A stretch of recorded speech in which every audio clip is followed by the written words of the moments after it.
रहस्यमयी और अलौकिक निधिवन, यहाँ आज भी राधा संग रास रचाते हैं श्री कृष्ण। भारत में कई ऐसी जगह हैं जो अपने दामन में कई रहस्यों को समेटे हुए हैं। ऐसी ही एक जगह है वृंदावन स्थित निधिवन, जिसके बारे में मान्यता है कि यहाँ आज भी हर रात कृष्ण गोपियों के संग रास रचाते हैं। यही कारण है कि सुबह खुलने वाले निधिवन को संध्या आरती के पश्चात बंद कर दिया जाता है। उसके बाद वहाँ कोई नहीं रहता है। यहाँ तक कि निधिवन में दिन में रहने वाले पशु पक्षी भी संध्या होते ही निधिवन को छोड़कर चले जाते हैं।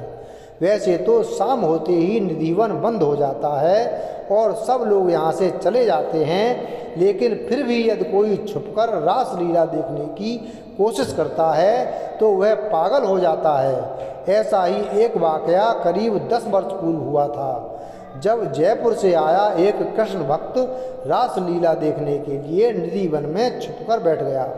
जब सुबह निधिवन के गेट खुले तो वो बेहोश अवस्था में मिला।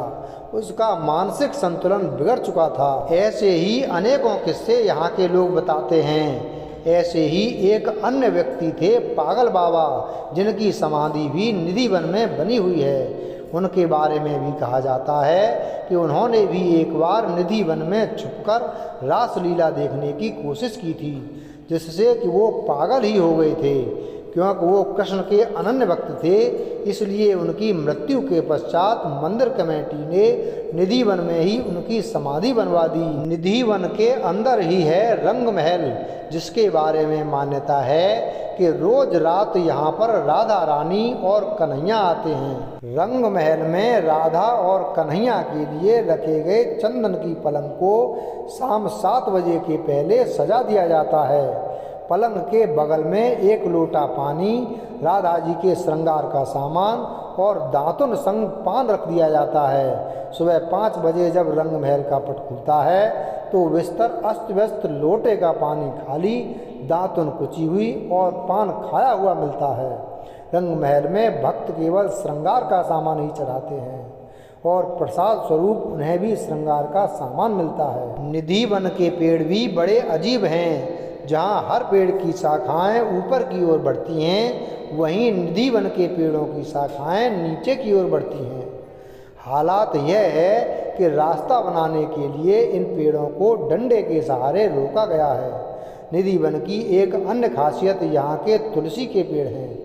निधिवन में तुलसी का हर पेड़ जोड़े में है। इसके पीछे यह मान्यता है कि जब राधा संग कृष्ण वन में रास रचाते हैं तब यही जोड़ेदार पेड़ गोपियां बन जाती हैं। जैसे ही सुबह होती है तो सब फिर तुलसी के पेड़ में बदल जाती हैं। साथ ही एक अन्य मान्यता यह भी है कि इस वन में लगे जोड़े की बंद तुलसी की कोई भी एक डंडी नहीं ले जा सकता है। लोग बताते हैं कि जो लोग भी ले गए वो किसी न किसी आपदा का शिकार हो गए, इसलिए कोई भी इन्हें नहीं छूता।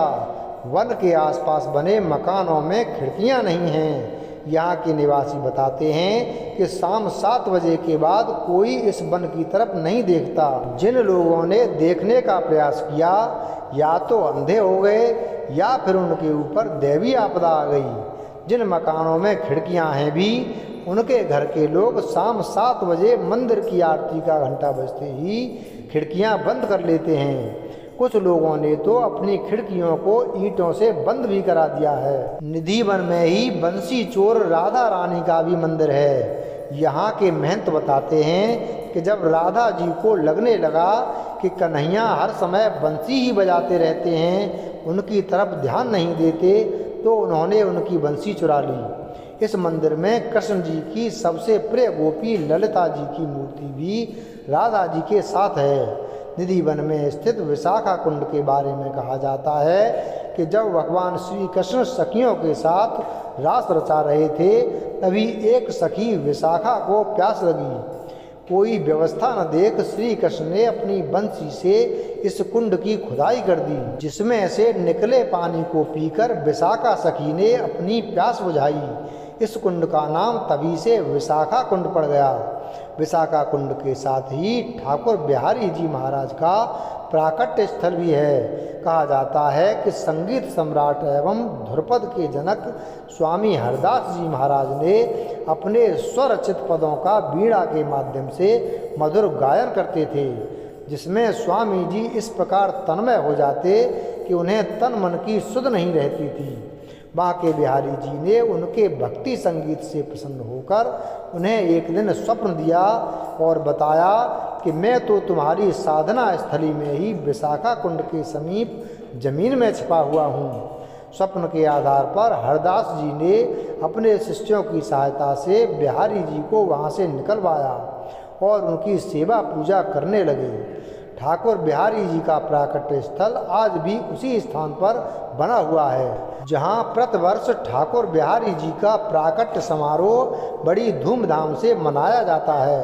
कालांतर में ठाकुर श्री बांके बिहारी जी महाराज के नवीन मंदिर की स्थापना की गई और प्राकट्य मूर्ति को वहाँ स्थापित करके आज भी पूजा अर्चना की जाती है, जो आज बांके बिहारी मंदिर के नाम से प्रसिद्ध है। संगीत सम्राट स्वामी हरदास जी महाराज की भी समाधि निधिवन परिसर में ही है। स्वामी हरदास जी श्री बांके बिहारी जी के लिए अपने स्वरचित पदों के द्वारा वीणा यंत्र पर मधुर गायन करते थे तथा गायन करते हुए ऐसे तन्मय हो जाते थे कि उन्हें तन मन की सुध नहीं रहती।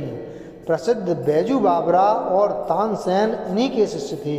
अपने सभा रत्न तानसेन के मुख से स्वामी हरदास जी की प्रशंसा सुनकर सम्राट अकबर इनकी संगीत कला का रसास्वादन करना चाहते थे, किंतु स्वामी जी का यह दृढ़ निश्चय था कि अपने ठाकुर के अतिरिक्त वो किसी का मनोरंजन नहीं करेंगे।